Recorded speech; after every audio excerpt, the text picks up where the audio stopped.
ሰላም ዛሬ ወደ ቤተክርስቲያን እየሄድኩ አንድ ሐሳብ ባይምሮ ይመጣልኝ። መኪና ወደ ቅዱስ ስፍራ እየወሰደኝ ቢሆንም ለመሆኑ ግን እኔ በአካል ብቻ ነው ወይስ በልቦናዬም እየተጓዝኩ ነው ብዬ ራሴን መጠየቅና መመርመር ጀመርኩ። እናም ይሄንን ሐሳብ ለእናንተም ላካፍላችሁ ወደድኩ።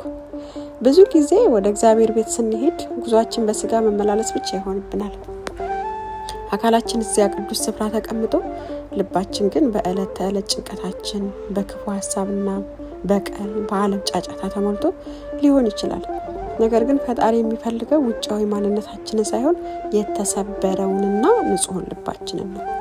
ታላቁ መጽሐፍ ቅዱስ በምሳሌ ምዕራፍ 23 ቁጥር 26 ላይ እንዲህ ይላል፣ ልጄ ሆይ ልብህን ስጠኝ፣ ዓይኖችህንም መንገዴን ይውደዱ ይላል። አያችሁ፣ እግዚአብሔር ከሁሉ አስቀድሞ የጠየቀው ልባችንን ነው።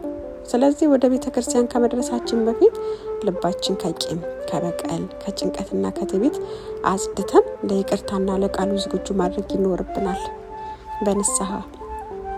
ስለዚህ ዛሬ ወደ ቤተክርስቲያን ቤት ስንሄድ እግሮቻችን ብቻ ሳይሆኑ ልባችንም አብሮ እንዲጓዝ እንፍቀድለት።